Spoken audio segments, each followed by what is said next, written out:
Hogstye.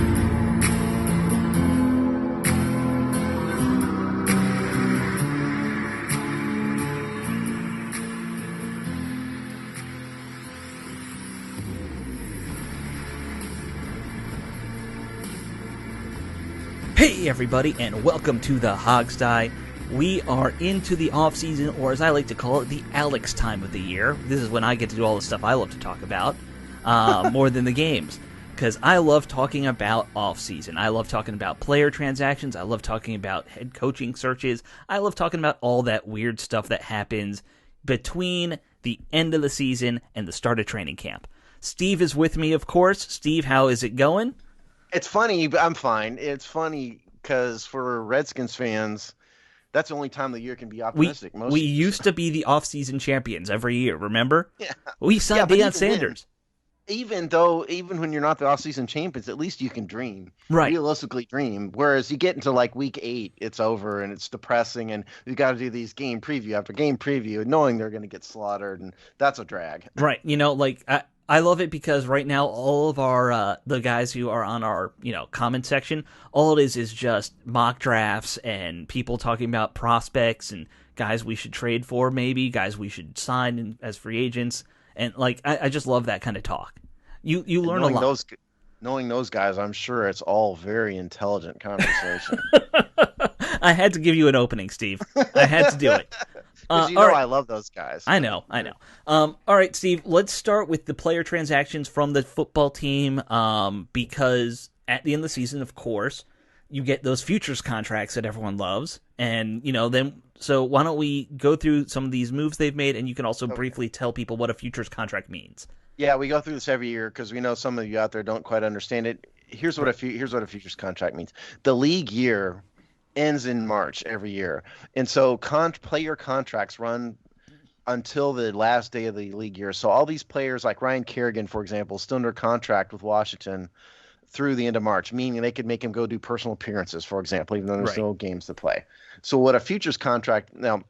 Let me back up. Practice squad contracts end after the team is done because there's no point in having a practice squad if they're not practicing. So all the practice squad guys, their contracts ended after the loss to Tampa. So what a futures contract is a contract for the folks, mainly practice squad guys, that begins on the first day of the next league year. It's basically it basically reserves their rights from between the time when the practice squad goes away to the beginning of the year. So what Washington did is they signed most of their practice squad. There's only a couple guys left off. Like Aaron Colvin was never going to sign a futures contract. He's a long-time veteran. There was one other guy, Phillips, the wide receiver, I believe. I think he was another one. But they signed most of the practice squad to futures contracts and added a few new guys. DeMarcus AC, the DB, Torrey McTire, I've never heard of, Daniel Wise. Right. I just wanted to give you guys, so that's futures contracts. I just want to give everybody kind of an overview of where we are in 2021. I think probably the two biggest names, Alex, that people are thinking about are Steven Montez and Taylor Heineke. Yeah, of now, course. If you're wondering why Steven Montez was not offered a futures contract, it's because he was signed to the active roster at the end of the year, so he is under contract through March. So there's no need for a futures contract. So the Washington's got 30 free agents, 30 players whose contracts expire. I'm not going to read this whole list, but the big names. Montez, he's an exclusive rights free agent. Do you know what an exclusive rights free agent means? Please explain no one that. else can negotiate with them, yes. Yeah, and it's players who have 2 years or less of active service time. Right. So the exclusive rights free agent guys of note, Kyle Allen, Montez, Cam Sims, and there's a couple others, but those are the big names. Right. Then you have restricted free agents, which is another term. Right, and so Taylor Heineke is a restricted free agent. That means that he has 3 years of service time. So Heineke is one. Danny Johnson is another one. It seems like he's been around forever. We didn't say this, but restricted means they can talk to other teams, but you can match, right? I believe is the deal. Well, yeah, you have to submit. for both exclusive rights free agents and restricted free agents, the team can submit a tender offer. Right. And for the exclusive rights free agents, means if you submit the tender offer, they can't negotiate with anybody. And Right. that's They it. have You to either sign the it or deal, nothing. or don't play, or go be go wash cars. Right. Restricted free agents, the team there's different levels of tender offers they can make, and then they can also you can get other teams can negotiate, but if they choose to sign a contract that the team won't match, the signing team then has to give a draft pick back to Washington. Right. And there's also just the lowest level one is just basically a right of first refusal. Sure. So the big name restricted free agents: Jeremy Reeves, Taylor Heineke, Danny Johnson. Those are the big ones. Right. Everybody else are unrestricted. The big names are Ronald Darby, Reuben Foster, Dustin Hopkins, Brandon Sheriff Ryan is still Kerrigan, there. Fabian Moreau, Kevin Pierre-Louis, Brandon Sheriff. Yeah. Those and Jeremy Sprinkle. There's others. Nick Sundberg, Dustin Hopkins. I feel like every year Nick Sundberg is technically a free agent, and we just give him a check and say, come back. Well, and there's the other one guy before him. It's the same way. The red snapper, right, Ethan Albright. Yeah, him. Yeah. Ethan Albright was the same way. He had like 15 one-year contracts, I think. Yeah. So those are the free agents. So now, if you look at the 2021 salary cap, because I'm nerdy enough to already do this because I have to do it every year. So they're actually in very good shape, contract salary cap wise. Very, very good shape. Even though we don't know what the new cap is yet, and there's talk that it might go down a little or at least stay the same. Yeah. Yeah. But that having been said, a bunch of messages popped up on my computer screen. Okay, so we have 55 players signed to the roster, including the futures contract guys. Really and truly, the only people that they are stuck with and can't get out of, Chase Young, who they wouldn't want to get out of. Right. Montez Sweat and Chase Aurier. And even those guys could be traded. If the sky fell and they really wanted to get rid of them, they could trade them as a post-June 1 trade. That's it. Even Alex Smith is a cap savings if they cut him. Right. Landon Collins could be a cap saving if they cut him at the right time. Fabian Kendall Fuller could be a cap savings if they cut him at the right time. Mm-hmm. So there's nobody that's burdening this offense or this team. Alex Smith is probably the worst. $24 million cap hit next year, and he's it's cuttable. 10, right? If they cut him, or 10.8. 10.8. 10.8 is a pre-June 1 cut, right, meaning if they cut him now. 5.4 is a post-June 1 cut. So not including the dead money, which I'm not through all this whole process yet, people. So I have more to go. So this is not accurate, but just the contracts plus the dead money I know exists, like Dwayne Haskins, I'm up to about 152 million. It's a little higher than that because some of the contracts I don't know. So plan on like less than 160 million now. And the cap this year was what, It was 198. Oh, it was 198. I thought we had rollover. Well, we had rollover money from last year. The base salary cap 198. So even if it goes down some, it's not going to go down $8 million. No. And by the way, that puts Washington, I think, we're definitely in the top 5. I think we're the second most in terms of cap space right now. I'll take your word. That I didn't look at. I'll take your word for it. I know we're in the top 5 somewhere. They're in great shape, and you got teams like Atlanta and Dallas. I think is always one of these teams now that they're always like 10 to 20 million over the cap each year. Yeah, and they're also burned down by contracts, and Washington has no contracts. They're even Matt Ioannidis.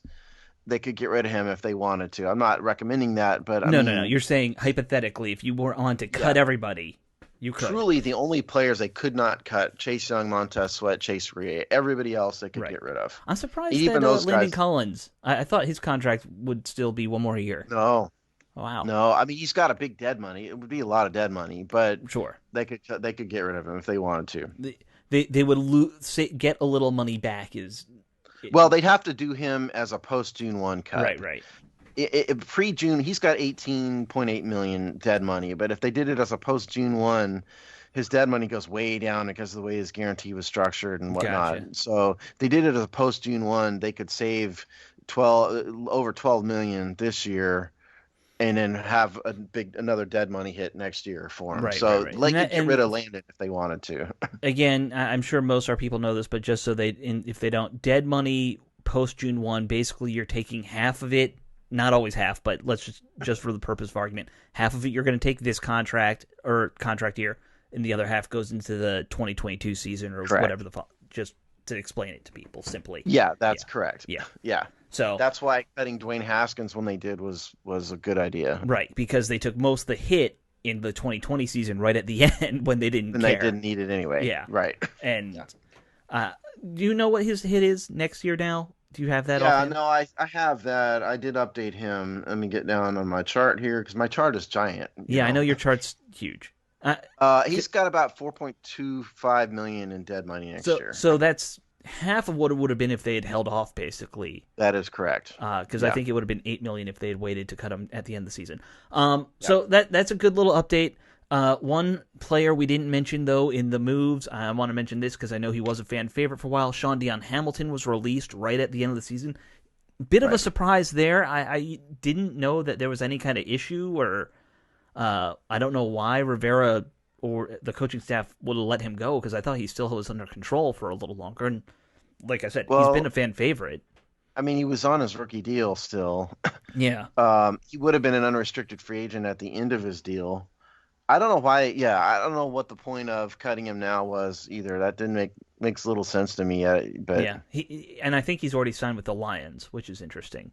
I also don't think it's a huge loss either. No, I'm not saying it's a huge loss. I was just a bit surprised that happened.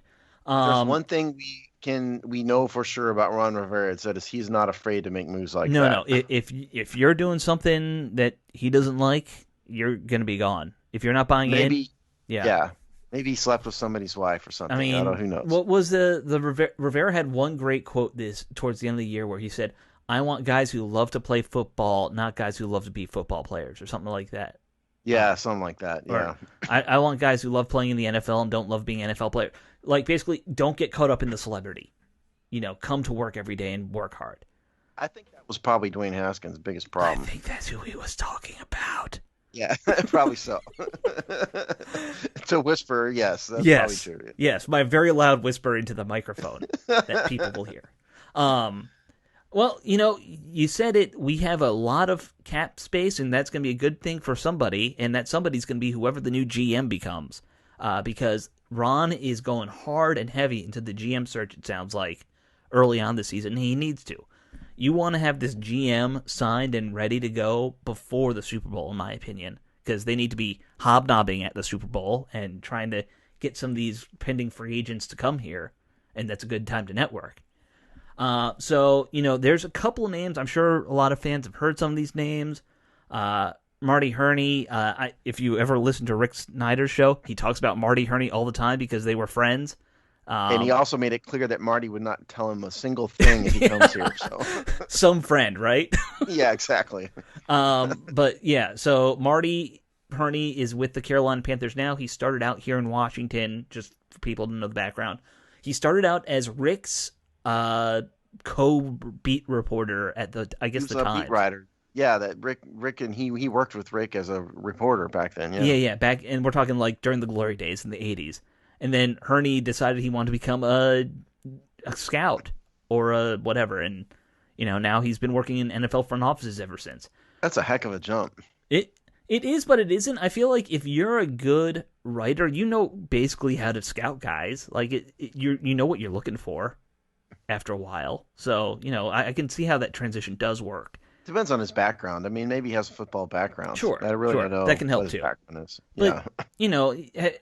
Well, you haven't done it, but I've chatted with Rick about like when you're watching practice, what you're watching for, and they know what they're watching for. These guys. Hey, look, if people like Jamal and I can watch film and get a pretty good sense of it, if you did it full time, I think you could make the transition. Right, but the one thing you don't get from film that they get and we don't get, the beat writers, is they get to get a gauge of the player's personality, and that's huge. Right, we don't know anything about that, right? Yeah. So that's one name. Rick Smith. I didn't really track this one, but his name came up in a lot of these articles. I don't really know much about him. I don't know if you know anything. Well, yeah, I mean, I can tell you a little bit about Rick Sure, Smith. go ahead. Um, he was with the Texans. That's why I remember his name because I'm down here in Houston. Ah, But he was, yeah, so he was a coach at Purdue, and then he coached with the Broncos in the late 90s, and then the Broncos brought him on, transitioned him from a coach to the director of pro personnel. Then he was the Texans general manager, and then executive vice president of football operations. And he's been gone for a couple years, but out of football. But that's his background. oh, okay. Good to know. Good to know. I've never met him or anything, but I Okay. just kind of know of him. I didn't know if you were hobnobbing with him down at your, like, Texas yacht clubs or whatever they have down there. Do I look like a yacht club person? No, to I you? know you're not a yacht club person, but, I have you- met one of the former Texans general managers, though. sure, I know that. I mean, I know you know people because of your Yeah, just your background. So yeah, not him though. no. All right. Well, so there's two names though that we've heard the team has already requested interviews. So I want to talk about these guys a little bit longer. First is Martin Mayhew, and he is with San Francisco right now. He is a longtime front office guy. First off, we should say he was with the '91 Super Bowl team here in Washington. He played corner. Right. So fans will know him from that, and I know some fans love to get the old guys back in the room. Get them back in the front I office. gotta say, I don't think Ron Rivera cares too. No, I don't think whiz he does about either. that. Yeah. So Mayhew, he has been a front office guy since 2000. He retired in, I believe, 96, 95, around then. Then he got into the front offices a few years later. His first gig was the director of football administration for the XFL. So I like that, of course. But I'd forgotten about that. I Yeah. see that you're instantly Alex is interested. yes, I'm interested, but there's other things he's done that make me less interested. Because after that, he went to the Detroit Lions. From 2001 to 2009, he was a couple different football front office type roles. Not, how some of these titles are kind of ambiguous. It's football administration, assistant to the GM, senior VP of nothing, just senior VP. So he had those kind of roles for about 9 years. Then he became the general manager of the Lions in 2008. And what did the Lions do in 2008? They went 0-16. Sucks horribly. Yeah. Yes. Now, he was taken over for, the previous GM who everyone routinely was just destroying. The TV commentator guy. Yeah. Who was terrible. So Right. you can't put the 0-16 all on him as GM. Like, No, but I can put the 7 subsequent years of suck on him. Yeah, and that's the thing. You got 0-16, then 2-14, 6-10. Then he gets them to 10-6. So they do get to the playoffs after a couple of years. But then 4-12, 7-9, 11-5, 7-9. I have a hard time blaming anybody too much for the Lions because there's like a rule of the universe. It's like, Newton's law that the Detroit Lions must suck. Right. And it's like a big black hole of awful. And everybody gets, it's like Washington we have one here too. So we know about this. You get sucked into the black hole. That happens in Detroit too. So, because they have a bad owner and, it's the woman who's the Ford patriarch now. Whatever her name is. I can't remember Gladys Ford or whatever her name is. Yeah. Yeah, whatever Ford. So, no, he's been bad, Yeah. But it's Detroit, and I have a hard time blaming anybody too much for the Lions. So here's the thing. After 2015, they fired him, obviously. I mean, that's not a great streak. Better than the last guy, but because you got to the playoffs twice, but still wasn't a great streak for them there. Goes to the Giants in 2016. He was the director of football operations. I don't know if that's really a GM role or just another one of these ambiguous. Yeah, well, no, that's the GM role. Yeah, okay. So he went 11-5 in that one season there, and they lost in the first round of the playoffs. But again, you're talking about you're the GM. It's 1 year. Like, how much can you really credit the GM for anything, right? Not much. Yeah, it's tricky in my mind to give guys credit for that. So now he's with the 49ers for the last couple seasons, from 2017 on as a personnel executive, and did I say Lions? 49ers. By the way, Matt Millen was the guy. It was driving me crazy. Matt Millen was the predecessor in Detroit for me. Sorry, you got two guys with double M names. That gets very confusing. It was bugging me. I had to look it up. Yeah. Thank you. because it would have bugged me until after the show when I looked it up. So anyway, with the 49ers, they've had their own issues. A lot of it's health of their quarterback. A lot of it's, you're trying to build a team for Kyle Shanahan, which can be tricky, I feel like, sometimes. But and Harbaugh before him too was difficult to deal with. But I think, it's been 4 seasons. Haven't all 4 seasons been Kyle Shanahan now? Okay. So Mayhew went to San Francisco in 2017. Right. Let me look up when Kyle Shanahan started with the 49ers. While you're doing that, look, I'm not too wild about Mayhew. Yeah, he's a former Redskin and all that, and sure, I'll buy him a drink, if I meet him in, McDonald's or something. Sure, and I'm sure he's a nice guy. Yeah, but I'm not too wild about his track record. I got to be honest. Like, yes, I just got through saying I can't blame him too much for Detroit, but on the other hand, I blame him a little bit for Detroit because you were the GM. And by the way, Kyle Shanahan was the same year, 2017. They started. Okay, together. So he's been with Kyle, and they got some talent in there. Right. But they've also underachieved a little bit, I think, to a certain extent. They got to a Super Bowl and lost, but the other 3 seasons they've been bad. Yeah, and some of that is on Kyle. Some of that's on, like, this year I blame more injuries than anything. Sure. Not having a good backup quarterback, though, kind of a GM job, That's on Martin Mayhew. Well, right. And again, I don't know what their power structure is there. I know he's the vice president of player personnel there right now as his title, so I don't know if there's somebody over him making those calls. Well, okay, so the vice president of player personnel is basically the head scout. Yeah. And so the head scout will report to a GM, whoever's running, the GM or whoever's running football ops. So he'll report to either the GM or like the senior vice president of football operations, something like that is who he'll report to. So he's basically the head scout. Right. He's where Kyle Smith is, and we should mention Kyle Smith is, probably in consideration, but we haven't really heard that yet. I think they would have signed him by now if they would have signed up. Well, Kyle Smith. Maybe they're just doing a thorough job, and they technically have to interview a minority candidate to satisfy the Rooney Rule for this. Martin Mayhew is the minority candidate. Yeah, of course. Yeah. But they haven't done the interview yet, is my point. Right. All right, so the other name that people are talking about now is the current Tennessee vice president of player personnel, and that's Ryan Cowden. Or Cowden. I'm not really sure how you pronounce that. I've been saying Cowden, but I don't know if I'm right. It's Cowden. Let's say Cowden. That sounds easy enough. It's more interesting than Cowden. Interesting and easy. Long tenure. He's been, I think, a scout and other various front office roles for about 16 years now, or more than 16. He did 16 seasons in Carolina with Ron Rivera partially. And then in 2018, he joined Tennessee. Now, here's the thing. When I look at that name, Steve, that interests me. I love how Tennessee is built.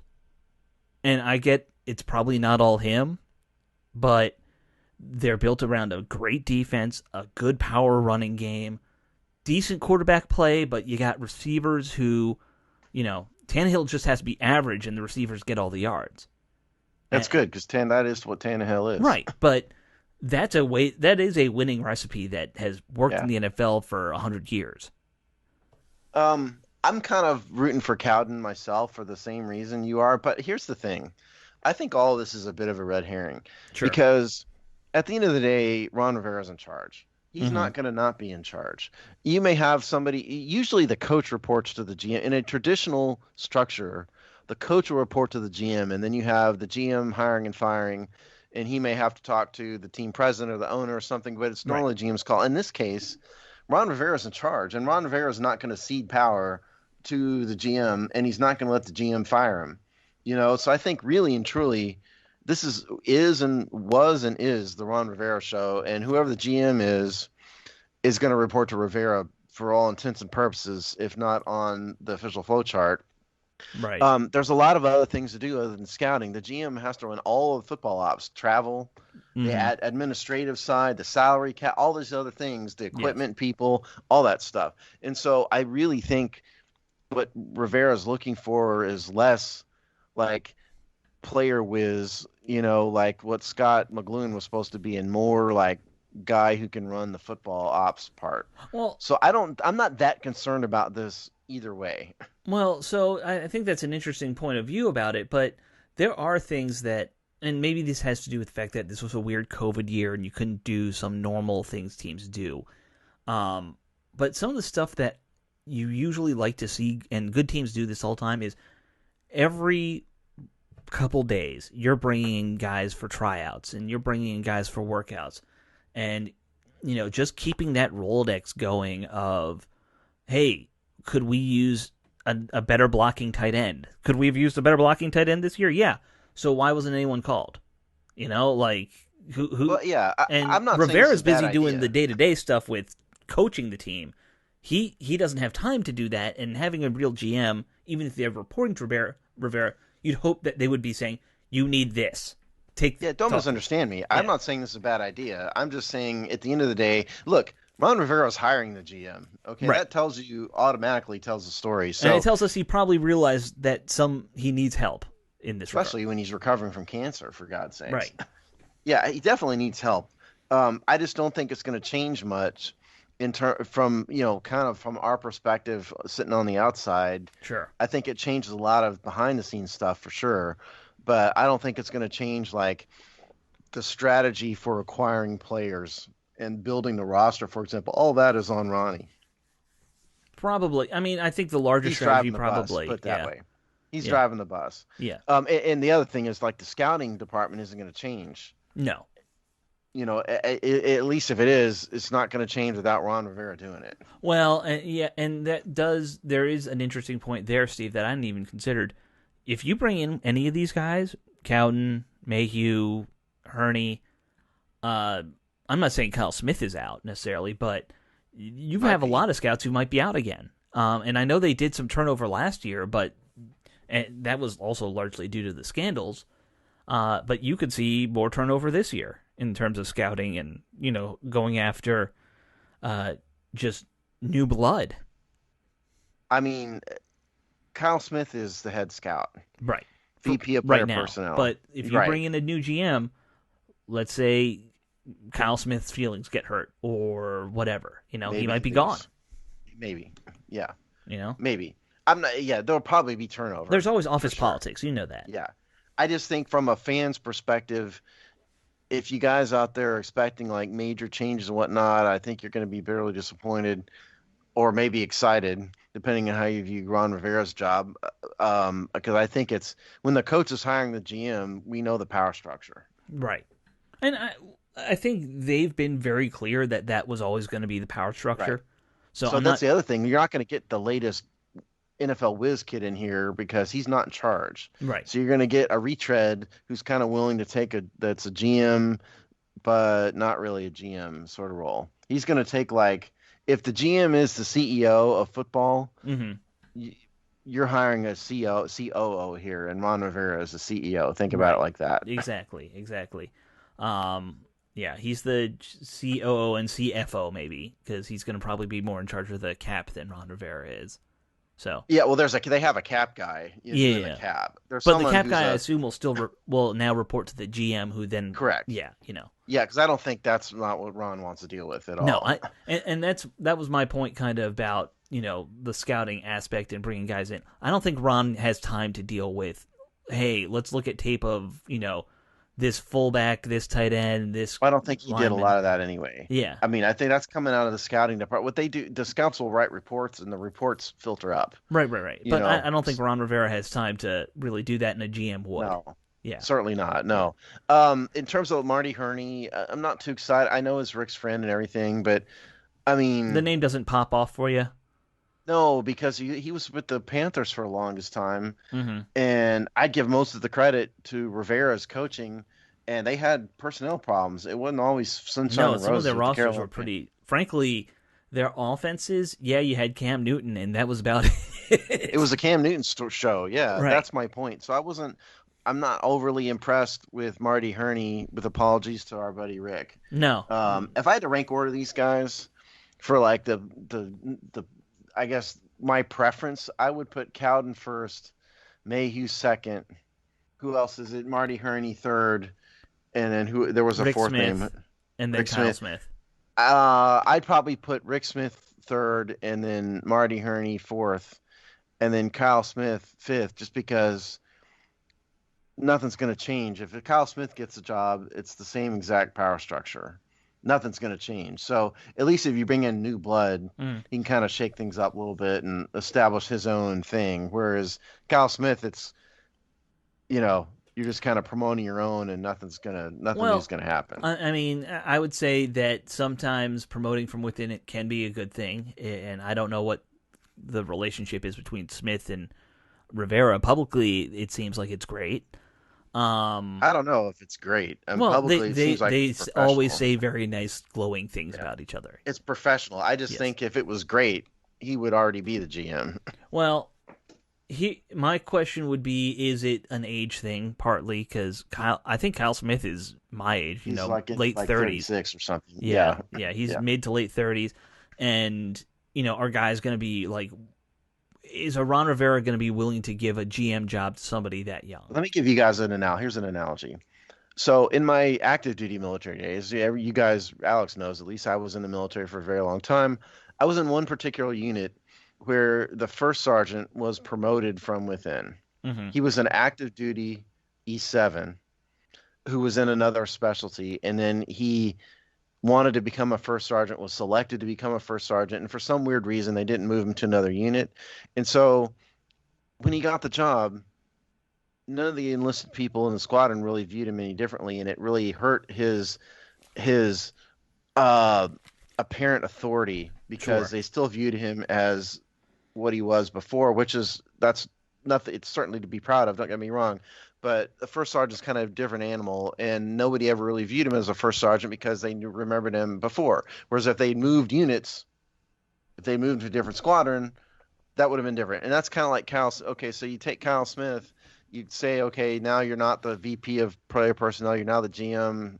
Okay, good for you. That's kind of the way you I have to do enough to empower somebody if you're going to make that move, and that's. I understand you're saying that. Yeah. If you're keeping him there, that might not happen. Where the guys he was going out with burgers with are now reporting to him. And it doesn't help that he's a whippersnapper by comparatively speaking from some of these guys. Like Marty Herney's 60 something. Yeah, most of these guys are. I think the guy from Tennessee is younger. Like Mayhew's probably 60. Yeah, all these other guys are 50s and 60s. Yeah, and so there comes a bit of another sort of air of a parent authority with age too. Right. So you combine guy who's already here with young, it just I would prefer to bring somebody else in. No, and I understand that. There's also, and this is more of a fan thing, we still have that we keep letting young talent walk out the door problem of the whole Sean McVay thing, somewhat Kyle Shanahan. Even though I think there's a little bit of spite there amongst the fan base. Well, the coach of the Packers. Yeah, Also, what was his name? Yeah. Matt LaFleur. LaFleur. Yeah. There's another one. Yeah, I mean, yes, that's happened to Washington, certainly in the coaching ranks, and one or two guys in the front office have walked. Sure. Also. Sure, and so, yes. At some point maybe you have to stop that trend. But when you have a crippling, awful team and corporate culture, that does not surprise me. I don't blame them for that side. Yes. No. That part. That I don't blame. Let's not forget how horrible you run Washington has been for 25 years. Right. I mean, because it's funny when the GM started up. The first name I heard fans talk about was Morocco Brown again. I'm like, has Morocco Brown been in the NFL the last year? You're gonna make me look. I think he might still be with Cleveland, but. I just don't trust anybody with the first name of Morocco, but that's just me. But he was really the first one, right? He was that, this guy's a genius, and then he went to somewhere else, and he's disappeared. Yeah, he was the whiz kid. And I think he's still with the Cleveland Browns. But I can't wouldn't that be ironic if he's with the Browns? I mean, that's where he went to initially, I know that.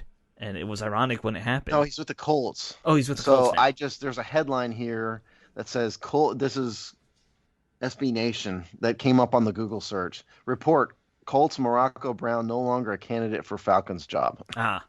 Okay. He's with the Colts. But he's one of these guys that, he's still young. He's probably in his early 40s, and he's still searching for that first GM gig because it is what you said, a little bit of the we don't want a kid that young running our, Yeah. whole department. It's also very it's very all the entire NFL is very incestuous. It is. It is. Like I mean, hell, Scott Turner. What are the odds that Scott Turner would have made it into the No. NFL, but for his dad, probably not good. I'm not saying he's a bad OC, and we've had our issues with him. But point is, random guy. He would probably be 10 years further behind in his Correct. career arc.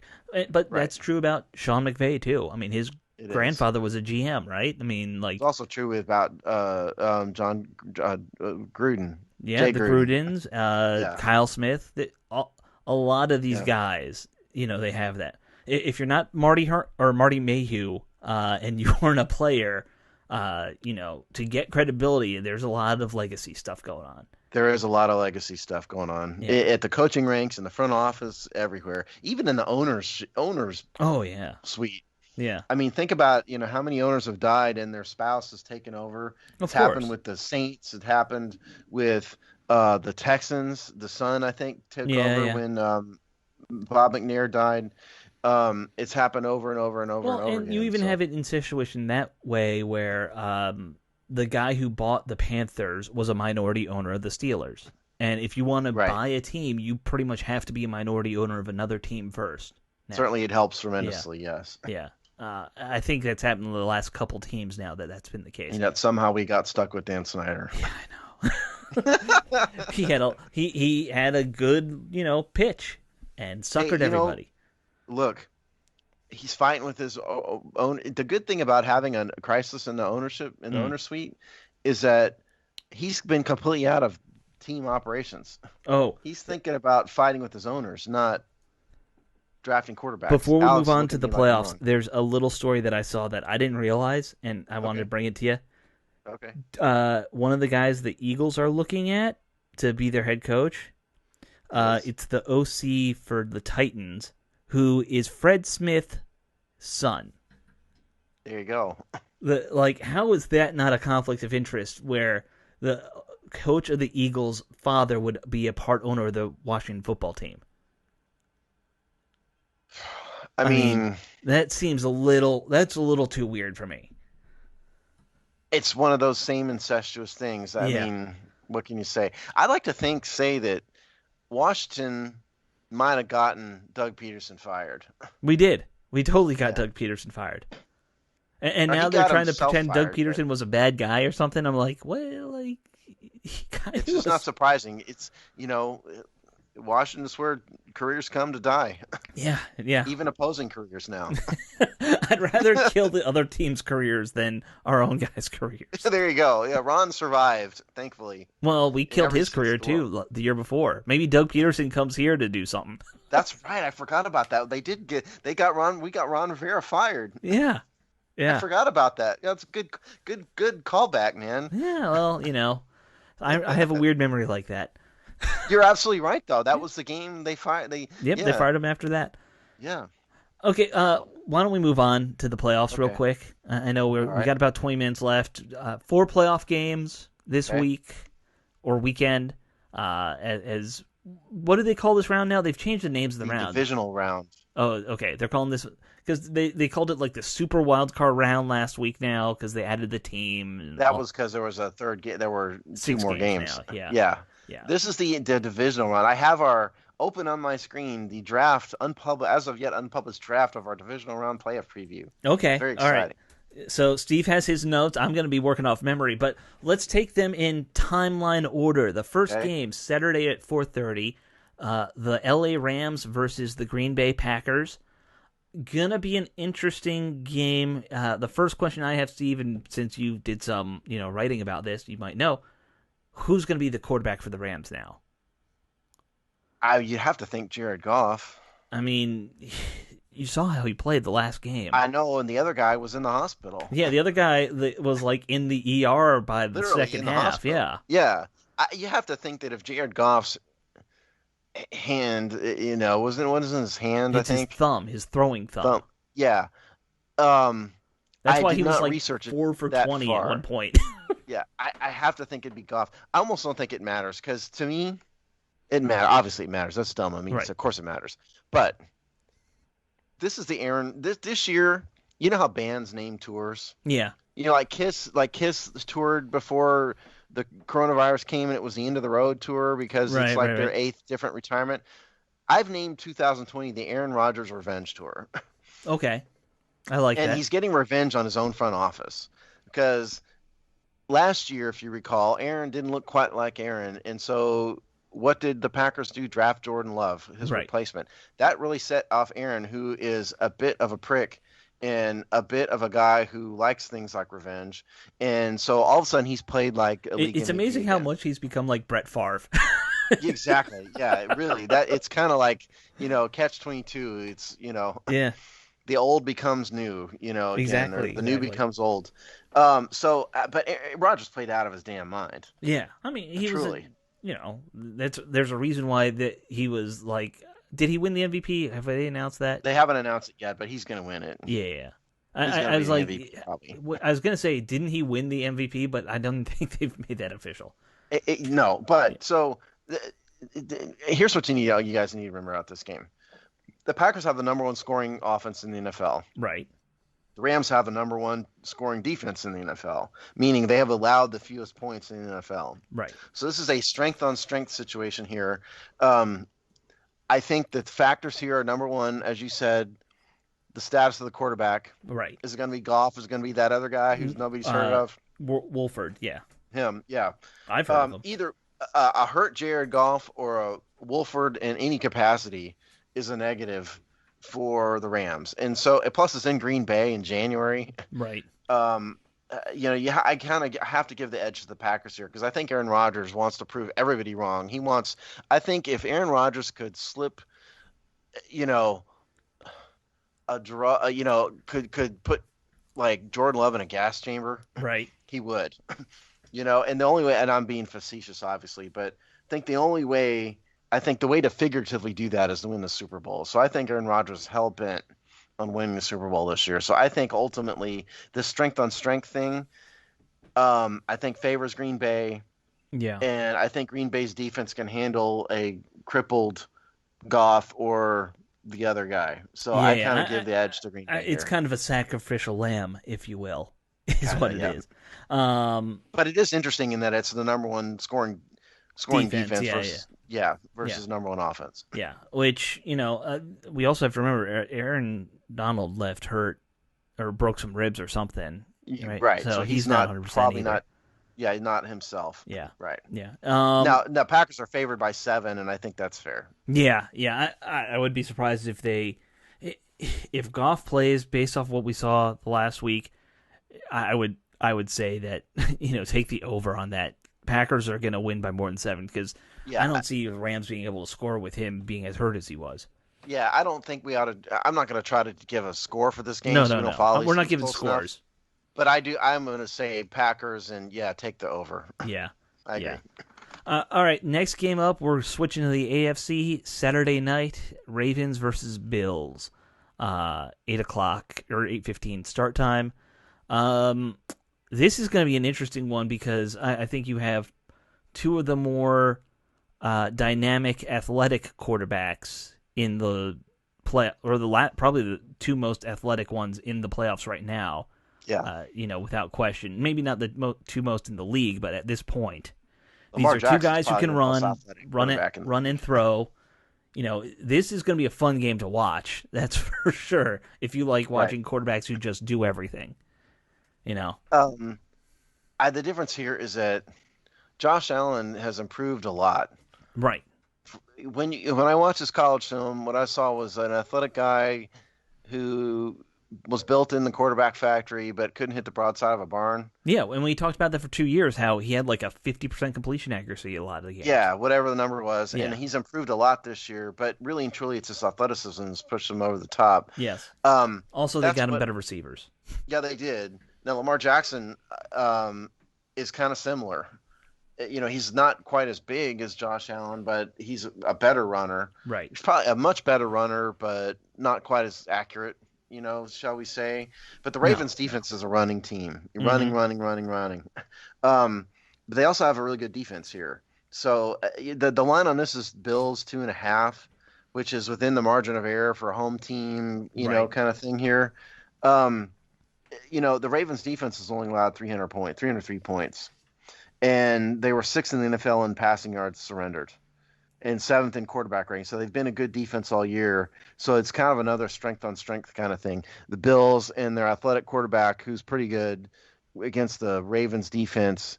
And then you throw in Lamar Jackson and his outstanding running ability, and he's a better passer than people give him credit for. And he Right. got over the playoff hump last week a little bit, because they haven't been good in the playoffs. So I think this is going to be a very, very close game. It's an interesting one, because you like you're saying the Ravens good defense, Bills have a pretty good defense too. Like these teams mirror each other in a lot of ways when you look at Yes. how they play, and especially obviously like we're talking about on offense, but they're just good defenses too. Right. So this is going to be an interesting it really is a toss up. I mean, you kind of said that point spread. I gotta think it's going to be the Bills. I don't know why. I get this feeling that there's some momentum with them, just going into this thing. Yeah, that's why I have predicted the Buffalo also, mainly because it's a home game. Right. It's in Buffalo. I think it's going to be a very close, tough game, but I think Buffalo will pull it out. It might be one of those comes down to a field goal in the last Yeah. second type games. I Like think that's that the line I think is fair. I almost hate that it's at 8 o'clock because I'm gonna want to stay up the whole night to watch it. See, that's the sign you're really getting old when your 8 o'clock Saturday night game is too late for you. Yeah, but I've been like that since I was 25. I like sleep. Okay, I'm a night owl, as you know. Yeah, I know, Alex. I know. All right, It's weird. I'm a night owl. I don't do anything. I just like being up because I can't sleep. right, yeah. Do not find me in the club. No. What last place we would ever find you? I'm typically up playing guitar at 2 in the morning. Yeah. Which I'm Steve sure makes my Stavers neighbors loved him. happy. Yeah, I'm sure. All right, My family loves me over it. let's move on to Sunday, 3 o'clock. Browns versus Chiefs.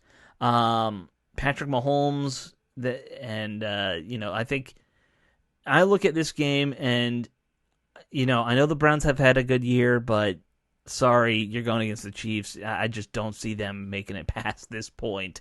This is the do not pass go, do not collect $100 situation for the Browns. Yeah.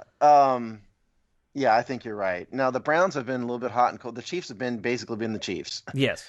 all year. And Skipping along, picking tools. they only lost. They're 14-2, but the one loss was in Week 17. Patrick Mahomes didn't even play. Right.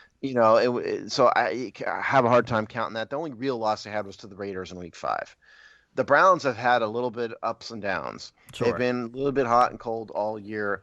Certainly they were very hot last week against the Steelers. Part of that was self-inflicted by the Steelers, but regardless, they scored 49 points, 48, whatever it was. But yeah, I think, the difference here is that the Chiefs have the number one passing attack in football, and the Browns' passing defense is mediocre. Right. That doesn't bode well. Now, it's not impossible to think the Browns have piled up points at times. They put up 49 against the Cowboys. They put up 27 or more 9 times. They put up 40, whatever it was, against the Steelers. So it's not impossible to think that the Browns put up a huge amount of points because it's happened. Right. But like you said, this is the Chiefs. At the end of the day, the line is -10. Take the over. Mm-hmm. Yeah, bet the Chiefs is what I'm saying. Bet even at -10, take the Chiefs. That's what I'm saying. Yeah, I think so. All right, so last game. The one, of any of them, this is the one that's going to be a blowout, I think. Oh, yeah. No question. Packers Rams might be a blowout too. Maybe, but if I had to pick the blowout in order, sure, this is blowout. This is blowout 1. Yeah. That's blowout 2. Right. Last game, Bucks versus Saints. There's a reason why this game is the primetime Sunday night game. Right, because it's two AARP legend quarterbacks. AARP legend. Yeah. Because I mean, they're the two oldest quarterbacks in the league at this point, right? And they're both future first ballot Hall of Famers. Sure, Drew Brees, Tom Brady. Brees, it's kind of been indicated this is his last season. I think he signed a TV contract or something. Yeah.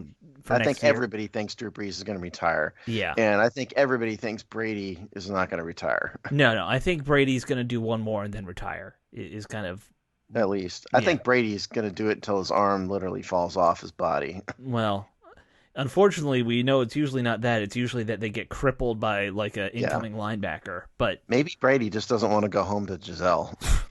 yeah, Imagine that. That would be a weird thing if that's why. Listen, you know what? I don't even want. I'm going to get myself in trouble. Don't get us into too much. don't get into the weeds there. So either way, two marquee quarterbacks, faces of the league for 20 years now. Both are, like I said, kind of hitting the twilight time. Gonna be a heck of a matchup to watch. The Bucs have so many weapons, as we saw last week. But can you ever really count out New Orleans? I mean, they got a great coach. Breeze, obviously a great quarterback, and he keeps on adjusting. Like, his play has started to decline a little, you can tell, but he's adjusted to what he can do so well. Here's what I would point out. Points scored this season are about the same. 492 Bucks, 482 New Orleans. So their offense have been about as successful. However, don't forget that the Saints beat the Bucks twice this season. Yeah. 2-0 against the Bucks. I think Tom Terrific's team has been slightly less consistent this year than has the Saints. Mm-hmm. They've had their times and they've looked weirdly bad. Like, they got just beat down by who was it this year? They had at least one or two games so they looked really, really bad, and the Saints never really did. Even last week against Washington, I mean, everybody knew they were going to beat Washington, but I didn't think they looked spectacular. No. There were times, Tom Brady put up big numbers. We know that, but it was still, at the end of the day, they didn't look great. They were just playing a vastly inferior opponent.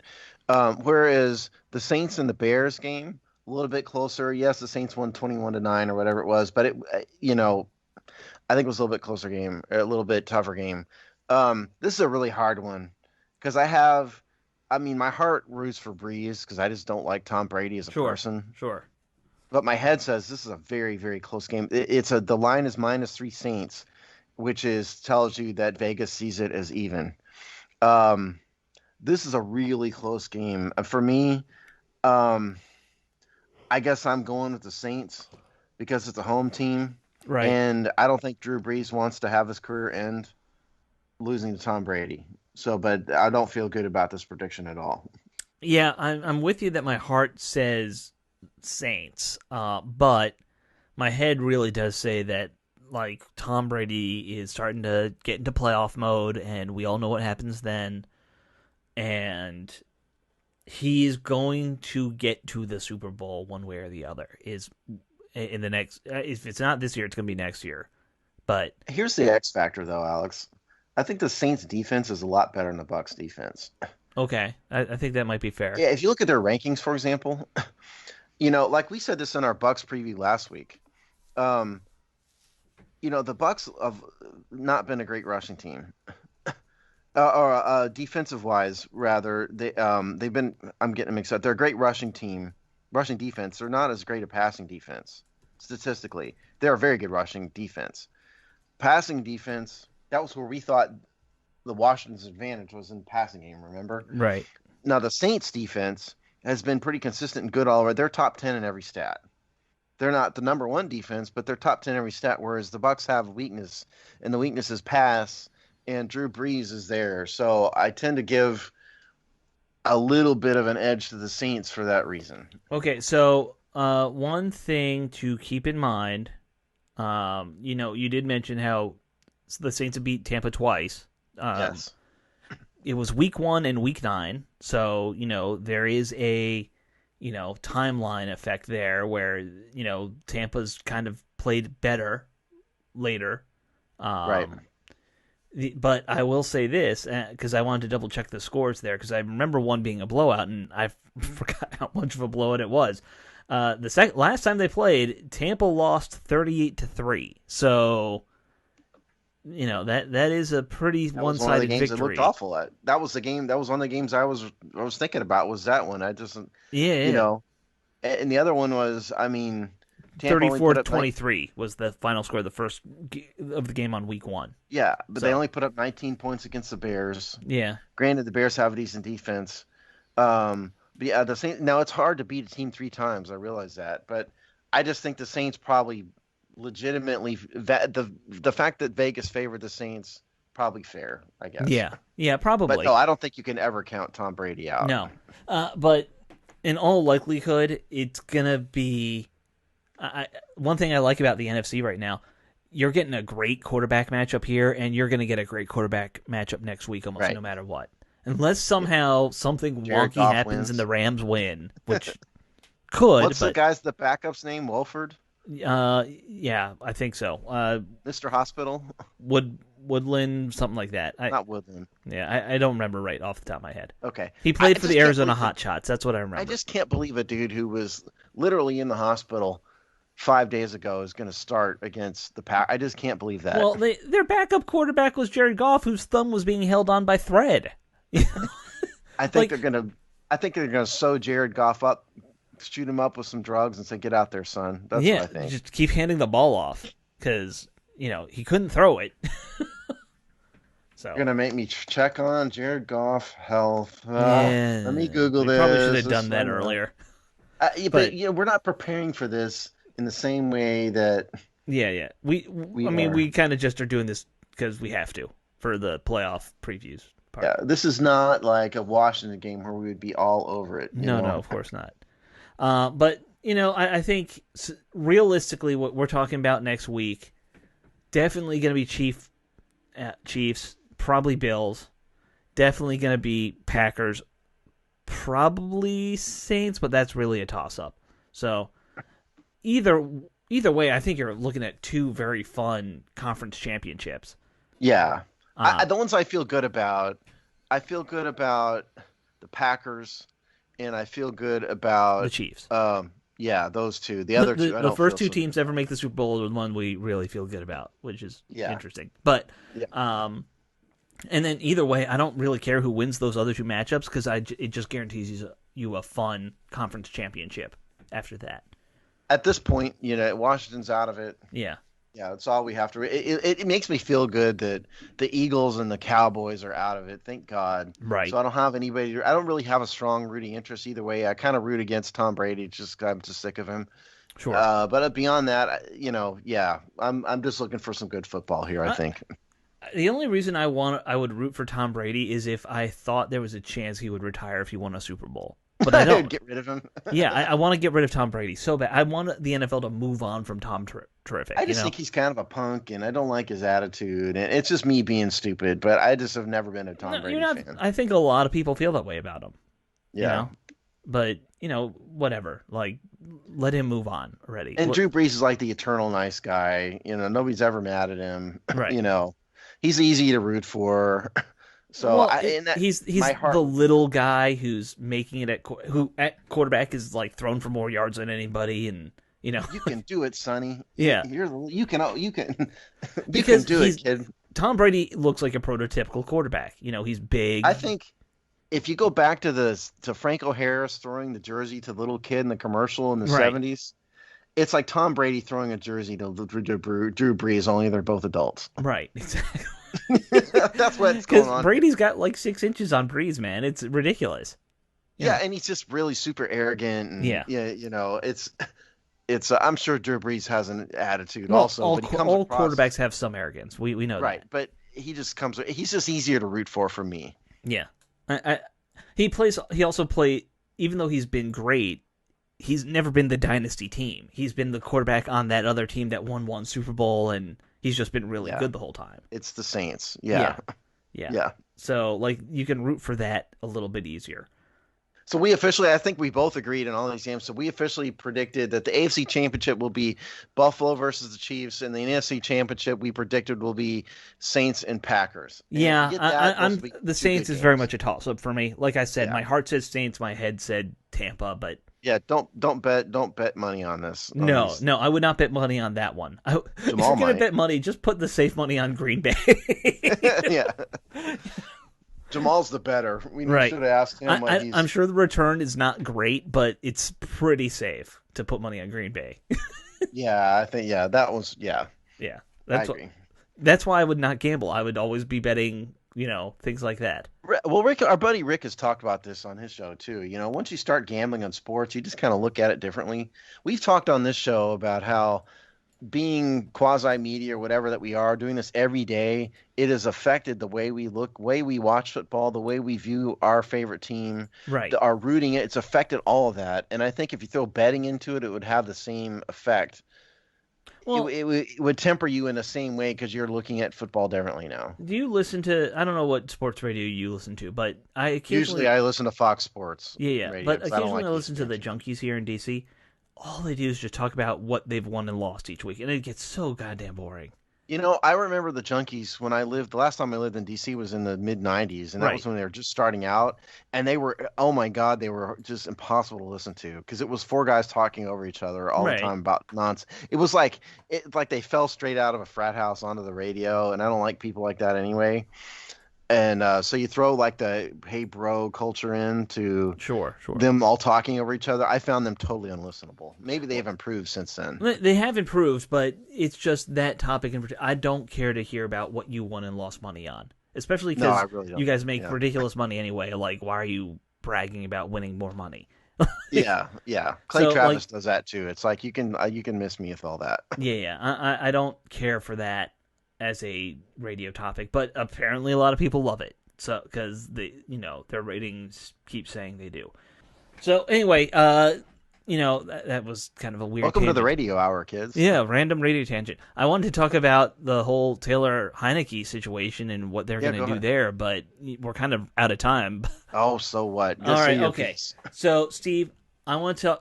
I'm going to spring this on you because I've been talking about it with our little cohort on our blog, and I've seen some people tweeting about it now. I'm sure they gave you great comments on our blog. Well, no, it was a fun little discussion about what Okay. kind of deal will it take to keep Taylor Heineke at least Okay. for training camp to compete maybe for the number one job or the backup job. Okay. So I'll tell you what I looked at. I saw somebody say 2 years, $5 million. One of these talking heads posted that on Twitter. Or 2 years, $5 million per year for keeping him, which to me seems a little high. I was looking at like Spotrac and just looking at all the different backup quarterback contracts. Mm-hmm. The high end for a backup is 3 million ish for a lot of these guys.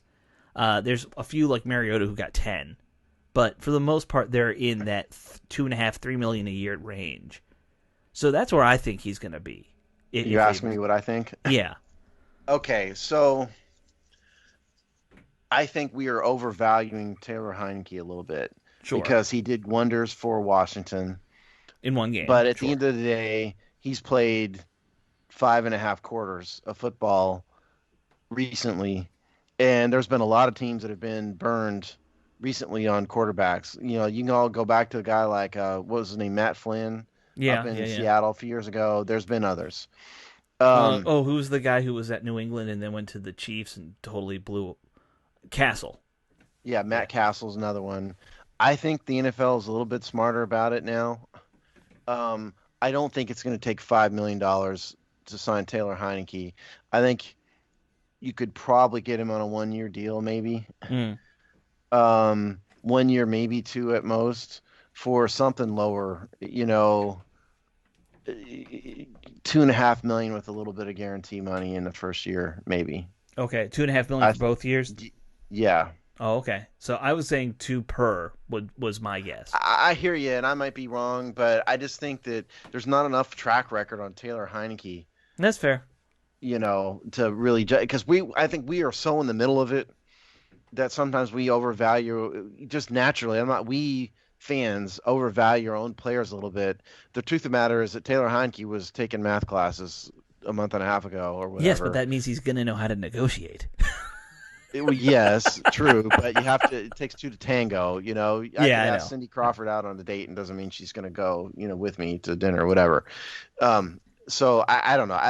I think we're probably overvaluing him a little bit because of what we saw, and there's a lot of quarterbacks out there. So I'm going to say 2 years, 2.5 million at most. Okay. All right. So you're basically 1.25 per year or A something. little bit over min. Yeah. Yeah, a little bit over the minimum. Which, hey, you know what? If you can keep him for that, why not?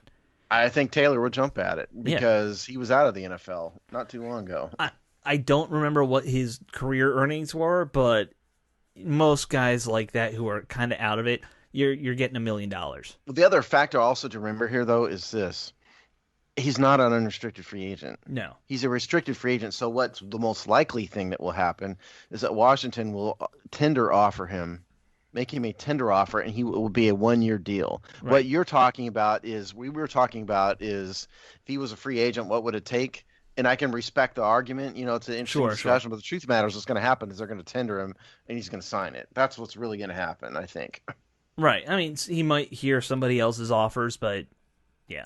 Yeah, I think that's because nobody's going to, spend a draft pick on him. No. I don't know what the tender offers. I wasn't prepared for it. I don't know what the tender offers for quarterback, where I can, we're too late in the show. I'm not going to look it up. Yeah, now, and it's actually, that stuff is actually not the easiest thing to find sometimes. Yeah, I know. I was going to look it up for last year, but I don't want to do that. But point is, it's going to be, Washington's going to tender him and he's going to sign it. That's what I think it's really in the happen. million ballpark. I think the tender offer for a quarterback usually. It's going to be more than that. It's a quarterback, remember, so it may be 1.5 or something. Yeah. Well, when I say I mean like less than 2. 1 mil. When I say million, now you're going to make me look it up. Yeah. 2020. But, no, don't worry about looking it up. Because we are going to wrap up the show.